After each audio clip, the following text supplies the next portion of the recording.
दोस्तों, कल्पना कीजिए अगर किसी देश की सबसे जरूरी चीज दवा अचानक उसके सबसे बड़े सप्लायर से आना बंद हो जाए तो क्या होगा। अस्पतालों में दवाइयों की कमी, मेडिकल स्टोर्स पर लंबी लाइनें, मरीजों की बढ़ती चिंता और सरकार पर भारी दबाव। लेकिन इस बार मामला सिर्फ दवाइयों का नहीं है, बल्कि दक्षिण एशिया की बदलती भू राजनीति, व्यापार और रणनीति का भी है। अफगानिस्तान ने पाकिस्तान से आने वाली फार्मास्यूटिकल दवाइयों पर बड़ा फैसला लेकर पूरे क्षेत्र में हलचल मचा दी है। जिस पाकिस्तान ने वर्षों तक अफगानिस्तान के दवा बाजार में अपनी मजबूत पकड़ बनाई हुई थी, आज उसी की पकड़ ढीली पड़ती दिखाई दे रही है। सवाल यह नहीं है कि अफगानिस्तान ने यह फैसला क्यों लिया, बल्कि सवाल यह है कि इस फैसले के बाद सबसे बड़ा फायदा किसे मिलेगा। क्या भारत इस मौके को भुनाकर अफगानिस्तान के फार्मा बाजार में अपनी नई पहचान बना पाएगा, या फिर बांग्लादेश इस अवसर को अपने पक्ष में मोड़ देगा। दोस्तों, यही वह कहानी है जिसने पूरे दक्षिण एशिया के व्यापारिक समीकरण बदलने शुरू कर दिए हैं। दरअसल पिछले कुछ वर्षों में पाकिस्तान और अफगानिस्तान के रिश्तों में लगातार तनाव बढ़ता गया। कभी सीमा विवाद, कभी बॉर्डर बंद, कभी ट्रकों की आवाजाही पर रोक और कभी व्यापारिक प्रतिबंध। इन सब का सबसे बड़ा असर आम लोगों पर पड़ा। जब सीमा पर तनाव बढ़ता है तो सबसे पहले जरूरी सामान की सप्लाई प्रभावित होती है, और दवाइयां ऐसी चीज हैं जिनकी कमी किसी भी देश के लिए सबसे बड़ा संकट बन सकती है। अफगानिस्तान ने इसी खतरे को समय रहते समझ लिया। उसने महसूस किया कि अगर जीवन रक्षक दवाइयों के लिए सिर्फ एक ही देश पर निर्भर रहा जाए तो किसी भी राजनीतिक या सैन्य तनाव की कीमत आम नागरिकों को चुकानी पड़ सकती है। इसलिए अब काबुल की रणनीति पूरी तरह बदलती नजर आ रही है। वह अपनी सप्लाई चेन को कई देशों में बांटना चाहता है ताकि भविष्य में कोई भी देश उसकी स्वास्थ्य व्यवस्था को प्रभावित न कर सके। और यहीं से भारत की एंट्री होती है। भारत दुनिया का सबसे बड़ा जेनेरिक मेडिसिन निर्माता देशों में से एक है। दुनिया के 180 से ज्यादा देशों तक भारतीय दवाइयां पहुंचती हैं। अमेरिका, यूरोप, अफ्रीका और एशिया के कई देशों में भारतीय फार्मा कंपनियों ने भरोसे की मजबूत पहचान बनाई है। ऐसे में जब अफगानिस्तान ने नए सप्लायर की तलाश शुरू की तो भारत सबसे मजबूत दावेदार बनकर सामने आया। रिपोर्ट्स के मुताबिक अफगानिस्तान ने भारतीय कंपनियों के साथ दवाइयों की सप्लाई बढ़ाने को लेकर बातचीत तेज कर दी है। माना जा रहा है कि करीब $200 मिलियन के इस फार्मा बाजार में अब भारत के लिए बड़ी संभावनाएं खुल सकती हैं। लेकिन कहानी इतनी आसान नहीं है, क्योंकि इस दौड़ में सिर्फ भारत ही नहीं बल्कि बांग्लादेश भी पूरी ताकत से मैदान में उतर चुका है। बांग्लादेश की फार्मास्यूटिकल इंडस्ट्री पिछले कुछ वर्षों में तेजी से विकसित हुई है और उसने भी अफगानिस्तान के साथ नए व्यापारिक समझौते करने शुरू कर दिए हैं। यानी अब मुकाबला सिर्फ बाजार का नहीं बल्कि भरोसे, कीमत, गुणवत्ता और सप्लाई क्षमता का भी है। भारत के पास विशाल उत्पादन क्षमता है, कम कीमत वाली जेनेरिक दवाइयां हैं, अंतर्राष्ट्रीय अनुभव है और मजबूत रिसर्च नेटवर्क भी है।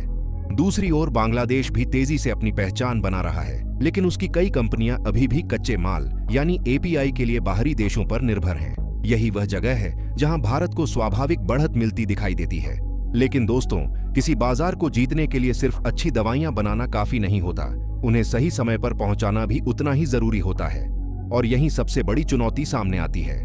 भारत और अफगानिस्तान के बीच सीधा जमीनी रास्ता पाकिस्तान से होकर गुजरता है, जहां राजनीतिक तनाव के कारण व्यापार हमेशा आसान नहीं रहता। इसलिए भारत ने ईरान के चाबहार पोर्ट को एक रणनीतिक विकल्प के रूप में विकसित करना शुरू किया।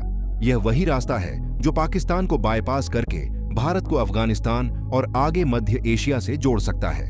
अगर यह नेटवर्क लगातार मजबूत होता है तो भारत न केवल अफगानिस्तान बल्कि पूरे मध्य एशिया में अपनी व्यापारिक मौजूदगी बढ़ा सकता है।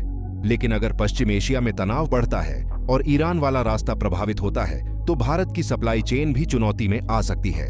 इसलिए अफगानिस्तान सिर्फ भारत पर नहीं बल्कि कई देशों के साथ समानांतर संबंध बनाकर चलना चाहता है, ताकि किसी एक रूट के बंद होने पर दूसरा विकल्प मौजूद रहे। यानी दोस्तों, यह सिर्फ दवाइयों का व्यापार नहीं बल्कि आने वाले वर्षों की रणनीतिक तैयारी है। अब सबसे बड़ा सवाल यह है कि क्या भारत इस मौके को सिर्फ व्यापार तक सीमित रखेगा या इसे मध्य एशिया में अपनी आर्थिक मौजूदगी मजबूत करने के अवसर में बदलेगा। क्योंकि अगर भारत इस समय सही रणनीति अपनाता है तो यह सिर्फ $200 मिलियन का बाजार नहीं रहेगा, बल्कि आगे कई नए देशों के दरवाजे भी खोल सकता है। दोस्तों, अब आपकी बारी है। क्या आपको लगता है कि अफगानिस्तान के इस फैसले का सबसे बड़ा फायदा भारत को मिलेगा या बांग्लादेश बाजी मार सकता है? अपनी राय कमेंट में जरूर लिखिए। अगर आपको यह विश्लेषण पसंद आ रहा है तो वीडियो को लाइक करें, चैनल को सब्सक्राइब करना बिल्कुल मत भूलिए। दोस्तों, अब इस पूरी कहानी का सबसे महत्वपूर्ण और सबसे दूरगामी असर समझिए, क्योंकि अफगानिस्तान का यह फैसला सिर्फ पाकिस्तान के लिए एक व्यापारिक झटका नहीं है, बल्कि यह पूरे दक्षिण एशिया के बदलते शक्ति संतुलन का संकेत भी हो सकता है। वर्षों तक पाकिस्तान यह मानकर चलता रहा कि अफगानिस्तान की भौगोलिक स्थिति उसे हमेशा एक रणनीतिक बढ़त देती रहेगी। भारत से अफगानिस्तान तक सीधा जमीनी रास्ता पाकिस्तान से होकर गुजरता है, इसलिए इस्लामाबाद को लगता था कि वह जब चाहे व्यापारिक दबाव बनाकर काबुल को प्रभावित कर सकता है। लेकिन अब तस्वीर धीरे धीरे बदल रही है। अफगानिस्तान ने यह साफ कर दिया है कि वह अपनी अर्थव्यवस्था और स्वास्थ्य व्यवस्था को किसी एक देश के भरोसे नहीं छोड़ना चाहता। यही कारण है कि वह भारत, बांग्लादेश और दूसरे देशों के साथ नए व्यापारिक रिश्ते बनाने में जुट गया है। अगर यह रणनीति सफल होती है तो आने वाले वर्षों में पाकिस्तान का वह प्रभाव जो कभी अफगानिस्तान के बाजारों में साफ दिखाई देता था, काफी कमजोर पड़ सकता है। दूसरी तरफ भारत के लिए यह सिर्फ दवाइयां बेचने का मौका नहीं, बल्कि एक बड़े रणनीतिक विस्तार का अवसर है। भारत पहले ही दुनिया के सबसे बड़े जेनरिक मेडिसिन उत्पादकों में गिना जाता है और भारतीय फार्मा कंपनियों की पहचान कम कीमत, अच्छी गुणवत्ता और बड़े पैमाने पर उत्पादन के लिए है। अगर भारत अफगानिस्तान में समय पर लगातार और भरोसेमंद सप्लाई देने में सफल रहता है तो वह केवल एक नया ग्राहक नहीं जोड़ेगा, बल्कि अपनी विश्वसनीयता भी और मजबूत करेगा। इसके साथ ही अफगानिस्तान भारत के लिए मध्य एशिया का प्रवेश द्वार बन सकता है। ताजिकिस्तान, उज्बेकिस्तान, तुर्कमेनिस्तान और किर्गिस्तान जैसे देशों में स्वास्थ्य सेवाओं और सस्ती दवाइयों की मांग लगातार बढ़ रही है।